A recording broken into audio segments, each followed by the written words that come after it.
Namaskar.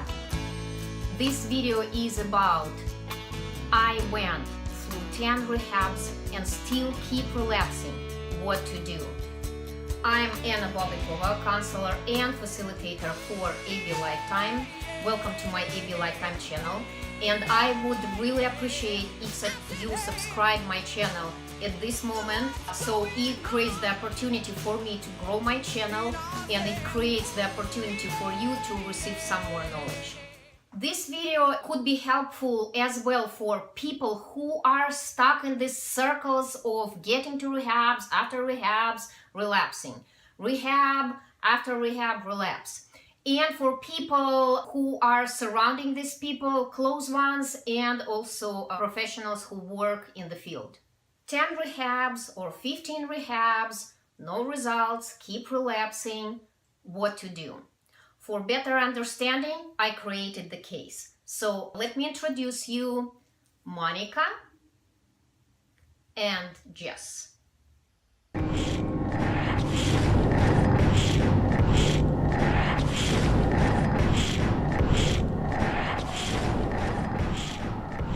Leave me alone. I don't want to leave. It's time to go. Die.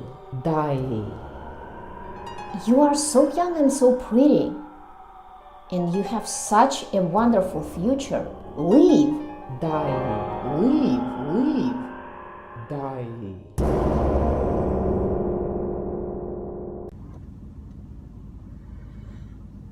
Oh my God. I was going to the birthday party and Monica's parents just called me. She overdosed again. She's suicidal. Guys, can you please recommend me any rehabs which can finally help her?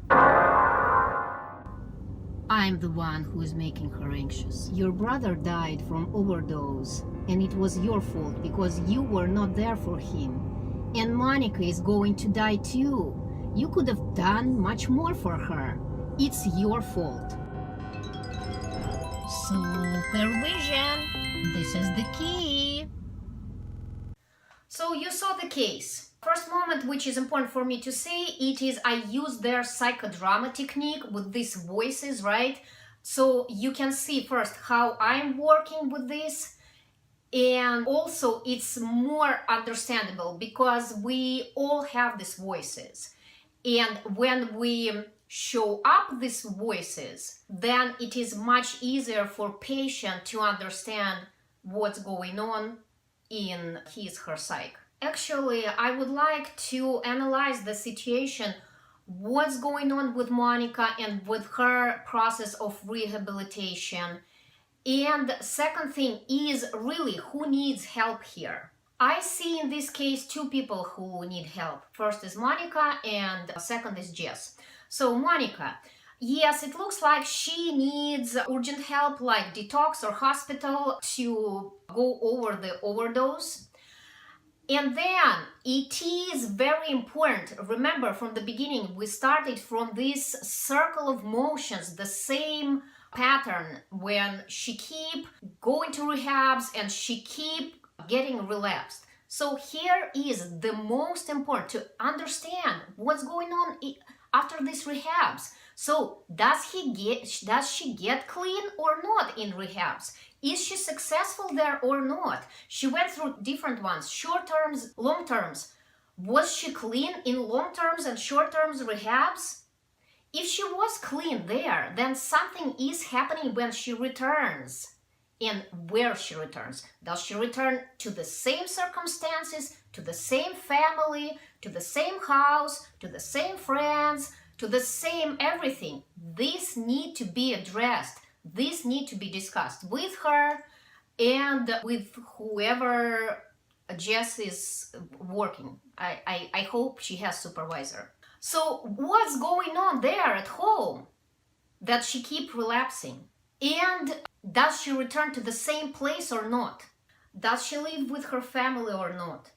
If she does, we need to understand if the situation was addressed to her family, because often when person keep relapsing, It's all about the family, because family structure is old, still old, that previous. Monica changed, family not. We need to change the family structure. Next thing, why would we need to use new rehab? Like with the belief that new rehab will make some kind of magic and finally press the magic button and change Monica? No. My opinion is, if she was successful in these rehabs, then choose one of these. And because people know her there and the work will be deeper when she would get there, than to begin everything from the beginning. If I would be Monica's counselor, I would go in the way I would choose the rehab where she was the most successful.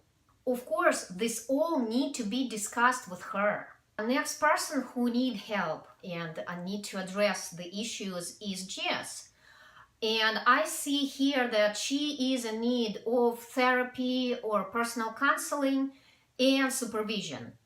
In therapy or personal counseling, we can see that there was traumatic experience with this brother death, and it looks like it was never addressed or was addressed partially, but definitely when this situation happening with Monica, it triggers her and she just regress right away in this trauma. Oh my God, she will die!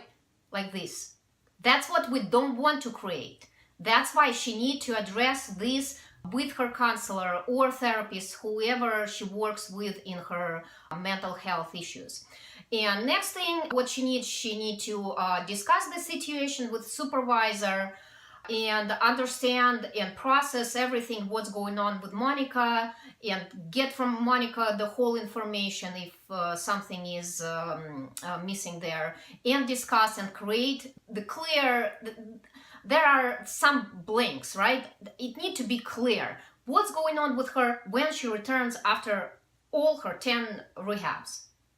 In this case, it is not even Jess responding to the situation. It's her trauma responding. It's not Jess, this adult, 35 years old woman.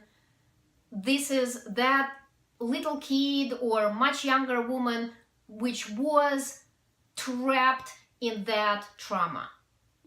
So by using the psychodrama method, what I do in the counseling process, so I split the personality on 2 different parts, as you see in these videos.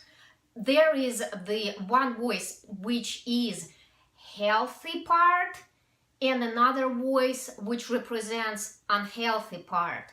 In the situation with Monica, unhealthy is that part which wants her to die, and healthy part which wants her thriving, which wants her to live. So, for example, if I would be her counselor, I would be doing the contract with her. So I would be addressing the contract to this healthy part.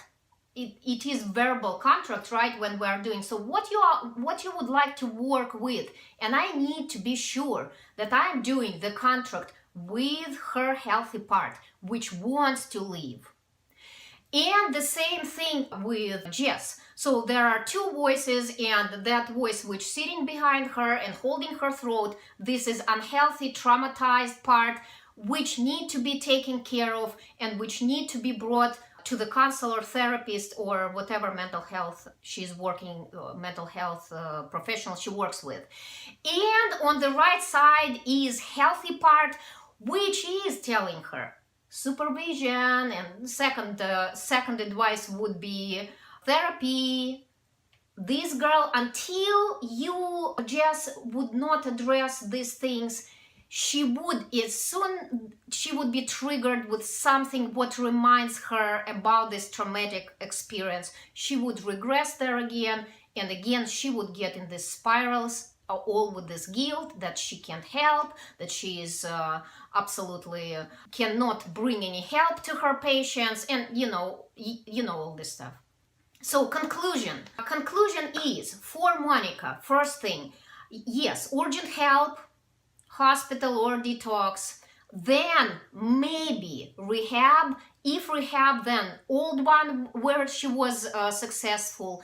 And the third thing, for example, if she is in rehab, go there to rehab and discuss her and prepare the situation so she can return back where she is returning. Maybe she needs to go sober living, anything. Anyway, what I see here, something needs to be changed when she returns home because things are happening there. Jess, therapy with her trauma or PTSD, and supervision. So therapy and supervision is the key.